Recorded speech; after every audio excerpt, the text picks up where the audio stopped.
Ladies and gentlemen, I am standing in front of you to welcome the leader who has given new direction to the economic growth of our country.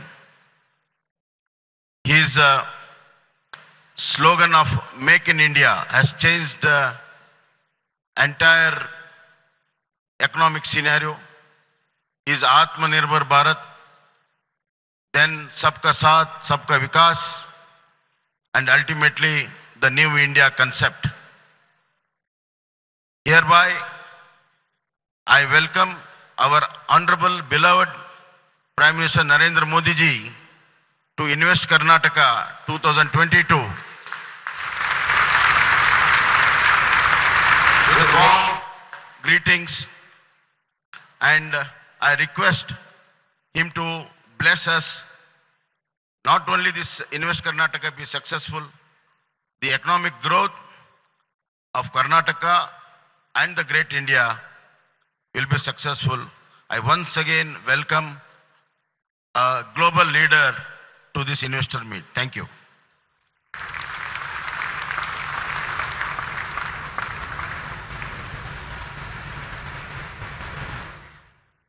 We heartily welcome the Honorable Prime Minister of India. We request the Honorable Prime Minister of India, Shri Narendra Modi ji, to kindly deliver the inaugural address. Ladies and gentlemen, please put your hands together and welcome the Honorable Prime Minister of India, Shri Narendra Modi ji. ಬಂಧುಗಳೇ, ಮಾನನೀಯ ಪ್ರಧಾನ ಮಂತ್ರಿಗಳು Shri Narendra Modi G ಅವರ ಉದ್ಘಾಟನಾ ನುಡಿಗಳು. नमस्कार। Global investors meet में दुनिया के कोने कोने से आए सभी साथियों, welcome to India, welcome to नम्मा कर्नाटका एंड वेलकम टू नम्मा बेंगलुरु। कल कर्नाटका ने राज्योत्सव दिवस मनाया। कर्नाटक के लोगों और कन्नड़ भाषा को अपने जीवन का हिस्सा बनाने वाले सभी लोगों को मैं बहुत बहुत बधाई देता हूं। ये वो जगह है जहां ट्रेडिशन भी है और टेक्नोलॉजी भी है। ये वो जगह है जहां हर तरफ नेचर और कल्चर, उसका अद्भुत संगम दिखता है। ये वो जगह है जिसकी पहचान वंडरफुल आर्किटेक्चर से भी है और वाइब्रेंट स्टार्टअप से भी है। जब भी टैलेंट और टेक्नोलॉजी की बात आती है तो दिमाग में जो नाम सबसे पहले आता है वो है ब्रांड बेंगलुरु। और ये नाम सिर्फ भारत में नहीं बल्कि पूरी दुनिया में एस्टैब्लिश हो चुका है। कर्नाटका की ये धरती सबसे खूबसूरत नेचुरल हॉटस्पॉट्स के लिए जानी जाती है। यानी कि मृदु भाषा कन्नड़ा, यहां की समृद्ध संस्कृति और हर किसी के लिए कन्नड़िया लोगों का अपनापन सबका दिल जीत लेते हैं। साथियों, मुझे खुशी है कि ग्लोबल इन्वेस्टर्स मीट का आयोजन कर्नाटका में हो रहा है। ये आयोजन कॉम्पिटिटिव और कोऑपरेटिव फेडरलिज्म का सटीक उदाहरण है। भारत में मैन्युफैक्चरिंग और प्रोफेशनल और प्रोडक्शन काफी हद तक राज्यों के नीति निर्णयों पर, नियंत्रण पर बहुत निर्भर होता है। इसलिए अगर भारत को आगे बढ़ना है तो राज्यों का आगे बढ़ना जरूरी है। ग्लोबल इन्वेस्टर्स मीट के जरिए राज्य स्पेसिफिक सेक्टर्स में खुद दूसरे देशों के साथ पार्टनरशिप कर रहे हैं, ये बहुत अच्छी बात है। मैं देख पा रहा हूं कि दुनिया भर की तमाम कंपनियां इस आयोजन में शामिल हो रही हैं। मुझे बताया गया है कि इस प्लेटफॉर्म पर हजारों करोड़ रुपए की पार्टनरशिप की जाएगी। इससे बड़े पैमाने पर युवाओं के लिए रोजगार के अवसर बनेंगे। साथियों, 21वीं सदी में भारत आज जिस ऊंचाई पर है, वहां से अब उसे निरंतर आगे ही जाना है। पिछले वर्ष भारत ने करीब $84 बिलियन का रिकॉर्ड फॉरेन डायरेक्ट इन्वेस्टमेंट हासिल किया था। और आप भी जानते हैं कि नतीजे तब आ रहे हैं जब दुनिया कोविड वैश्विक महामारी के असर और युद्ध की परिस्थितियों से पूरी दुनिया जूझ रही है। हर तरफ अनिश्चितता का माहौल है। भारत में भी युद्ध और महामारी से बनी स्थितियों का विपरीत प्रभाव पड़ा ही है। बावजूद इसके आज पूरी दुनिया भारत की तरफ बहुत उम्मीद भरी नजरों से देख रही है। ये दौर इकोनॉमिक अनसर्टेनिटी का है, लेकिन तमाम देश एक बात को लेकर आश्वस्त है कि भारतीय अर्थव्यवस्था के फंडामेंटल्स मजबूत है। आज के इस फ्रेगमेंटेड दौर में भारत दुनिया के साथ जुड़कर और दुनिया के लिए काम करने पर जोर दे रहा है। इस दौर में सप्लाई चेन्स को ठप पड़ते देखा है, लेकिन इसी दौर में भारत हर जरूरतमंद को मेडिसिन और वैक्सीन सप्लाई करने का भरोसा दे रहा है। ये मार्केट फ्लक्चुएशन का दौर है, लेकिन 130 करोड़ भारतीयों की आकांक्षाएं हमारे घरेलू बाजार की मजबूती की गारंटी दे रही है। और सबसे अहम बात, ये भले ही ग्लोबल क्राइसिस का दौर है, लेकिन दुनिया भर के एक्सपर्ट्स, विश्लेषक और अर्थव्यवस्था के जानकार भारत को ब्राइट स्पॉट बता रहे हैं। और हम अपने फंडामेंटल्स पर लगातार काम कर रहे हैं ताकि भारत की अर्थव्यवस्था दिनों दिन और मजबूत हो। पिछले कुछ महीनों में भारत ने जितने फ्री ट्रेड डील्स किए हैं, उससे दुनिया को हमारी तैयारियों की झलक मिल चुकी है। साथियों, आज हम जिस मुकाम पर पहुंचे हैं, उसका सफर कहां से शुरू हुआ था, ये याद रखना जरूरी है। 9-10 साल पहले हमारा देश पॉलिसी लेवल पर की और उसी लेवल पर क्राइसिस से जूझ रहा था। देश को उस स्थिति से बाहर निकालने के लिए हमें अपनी अप्रोच बदलने की जरूरत थी।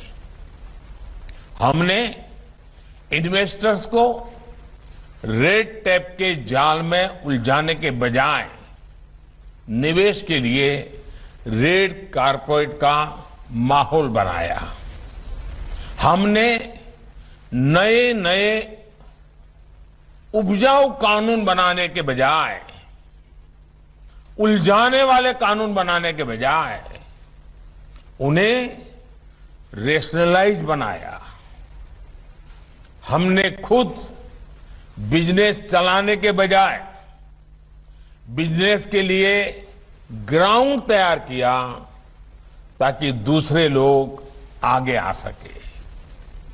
हमने युवाओं को नियमों में जकड़ने के बजाय उन्हें अपनी क्षमताओं को और बढ़ाने का मौका दिया।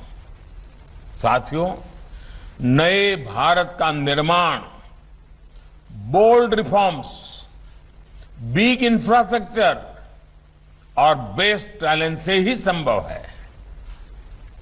आज सरकार के हर स्फीयर में बोल्ड रिफॉर्म्स किए जा रहे हैं। इकोनॉमिक स्पेस में जीएसटी और आईबीसी जैसे रिफॉर्म्स किए गए। बैंकिंग सेक्टर में रिफॉर्म्स और स्ट्रांग मैक्रो इकोनॉमिक फंडामेंटल्स के जरिए अर्थव्यवस्था को मजबूत बनाया गया। इसी तरह यूपीआई जैसे कदमों के जरिए देश में डिजिटल रिवॉल्यूशन लाने की तैयारी की गई। हमने 1500 से ज्यादा आउटडेटेड कानूनों को खत्म किया। करीब 40,000 गैर जरूरी कंप्लायंसेस को रद्द कर दिया। हमने अनेकों प्रावधानों को डीक्रिमिनलाइज भी किया। हमने कॉरपोरेट टैक्स की दरों को कम करने जैसे कदम उठाए हैं। साथ ही फेसलेस असेसमेंट जैसे सुधारों से ट्रांसपेरेंसी भी बढ़ाई है। भारत में एफडीआई के लिए नए सेक्टरों के दरवाजे खोले गए हैं। भारत में ड्रोन्स, जियो स्पेशल सेक्टर, स्पेस सेक्टर और यहां तक कि डिफेंस सेक्टर में इन्वेस्टमेंट्स को अभूतपूर्व बढ़ावा दिया जा रहा है। साथियों, रिफॉर्म्स के साथ साथ इंफ्रास्ट्रक्चर के क्षेत्र में भी भारत बहुत तेजी के साथ आगे बढ़ रहा है।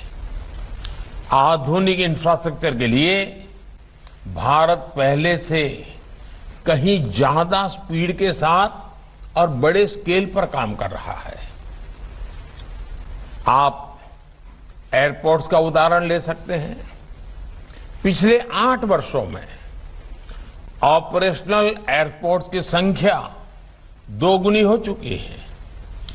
करीब 70 एयरपोर्ट से बढ़कर अब 140 से ज्यादा एयरपोर्ट से उड़ान भरने लगे हैं और अभी कई और नए एयरपोर्ट्स भारत में बन रहे हैं। इसी तरह मेट्रो ट्रेन का दायरा 5 शहरों से बढ़कर 20 शहरों तक फैल चुका है। हाल ही में लॉन्च की गई नेशनल लॉजिस्टिक पॉलिसी विकास की रफ्तार को बढ़ाने में और मदद करेगी। साथियों, मैं इन्वेस्टर्स का ध्यान विशेष तौर पर पीएम गति शक्ति नेशनल मास्टर प्लान की तरफ आकर्षित करना चाहता हूं। गति शक्ति नेशनल मास्टर प्लान में इंफ्रास्ट्रक्चर निर्माण का तौर तरीका ही बदल दिया है। अब जब किसी प्रोजेक्ट की योजना बनती है तो उसके 3 डायमेंशंस पर सबसे पहले ध्यान दिया जाता है। डेवलपिंग इंफ्रास्ट्रक्चर के साथ साथ एग्जिस्टिंग इंफ्रास्ट्रक्चर का मैप तैयार किया जाता है। फिर उसे पूरा करने के shortest and most effective route पर चर्चा की जाती है। इससे लास्ट माइल कनेक्टिविटी का उसके अंदर बहुत महत्व रखा जाता है, ख्याल रखा जाता है और उस प्रोडक्ट्स या सर्विस को वर्ल्ड क्लास का बनाने पर जोर दिया जाता है। साथियों, आज जब दुनिया इंडस्ट्री 4.0 की तरफ बढ़ रही है, तो इस औद्योगिक क्रांति में भारतीय युवाओं की भूमिका और भारतीय युवाओं का टैलेंट देखकर दुनिया को आश्चर्य होता है, अजूबा लगता है, दुनिया दंग है। भारत के युवा बीते वर्षों में अपने यहां 100 से ज्यादा यूनिकॉर्न बना चुके हैं।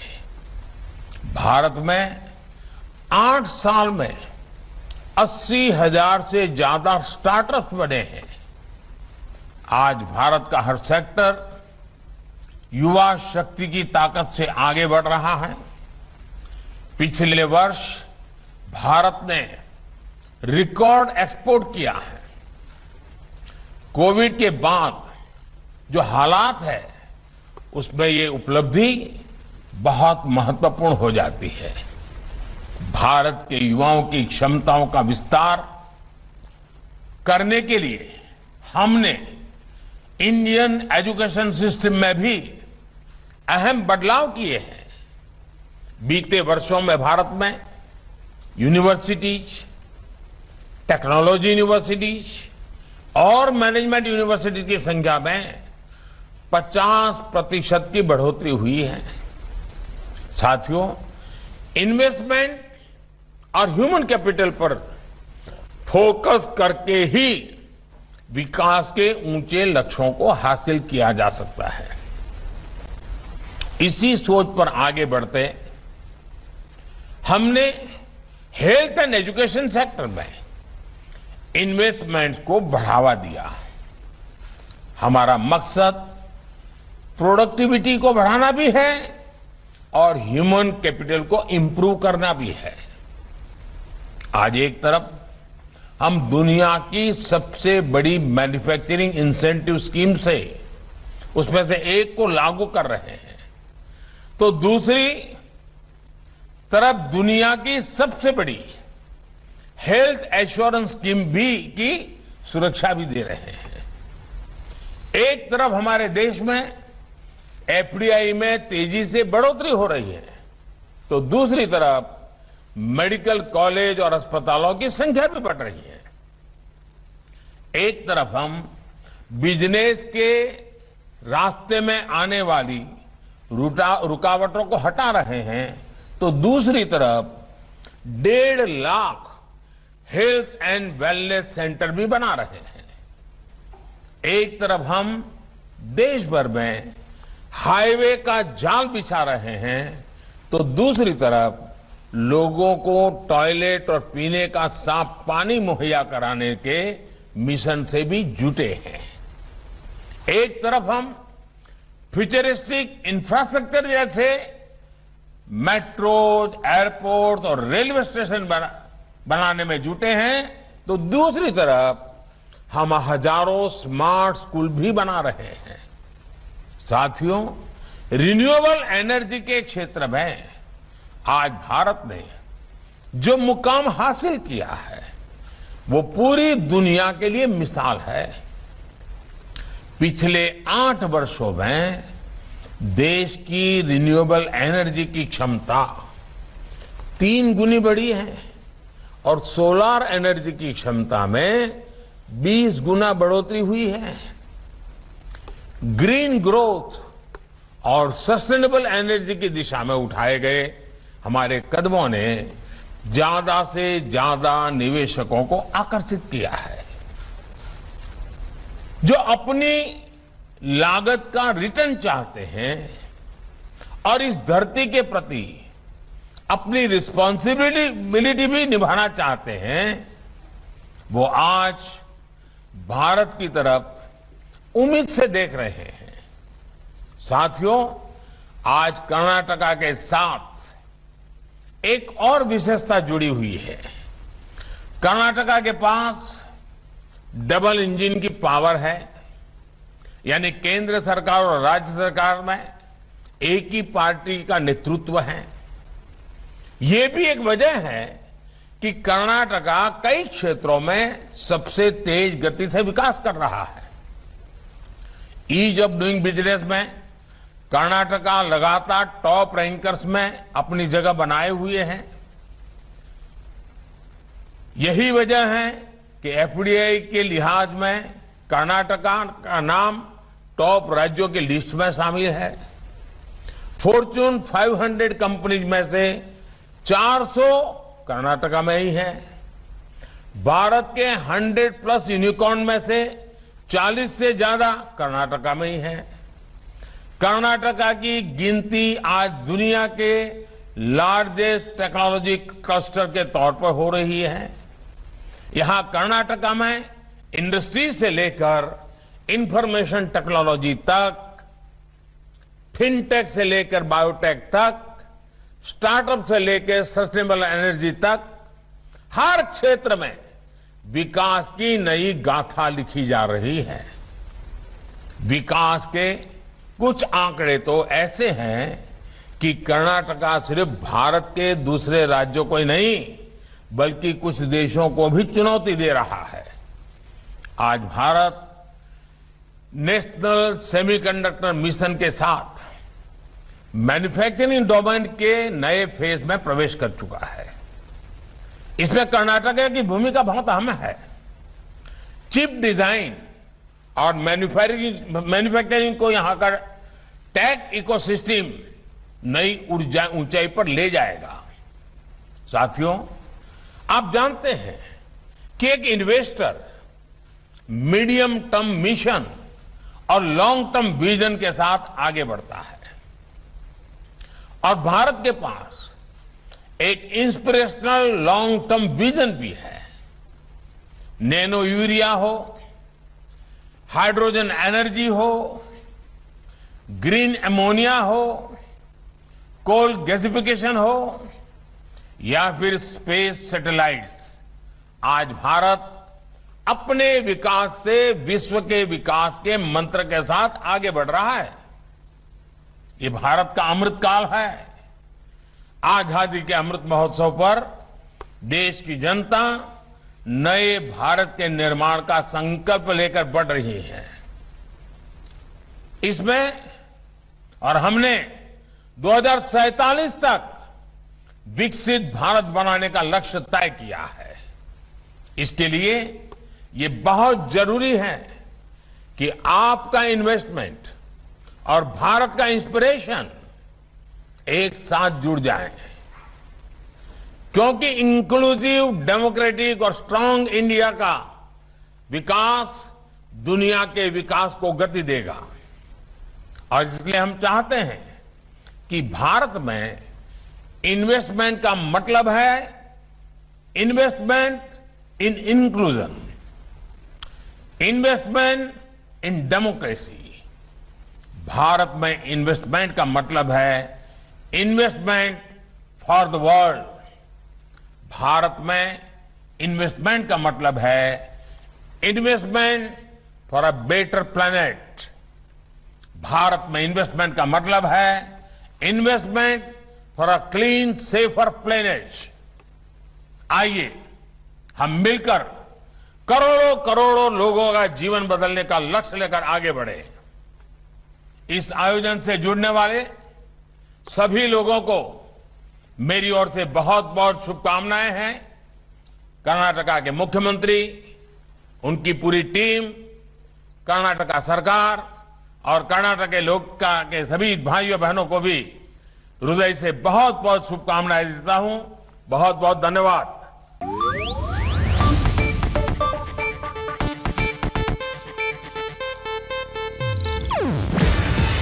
ಇದು ಏಷ್ಯಾನೆಟ್ ನ್ಯೂಸ್ ನೆಟ್ವರ್ಕ್ ಪ್ರಸ್ತುತಿ. ನೀವು ನೋಡ್ತಿದ್ದೀರಾ ಏಷ್ಯಾನೆಟ್ ಸುವರ್ಣ ನ್ಯೂಸ್.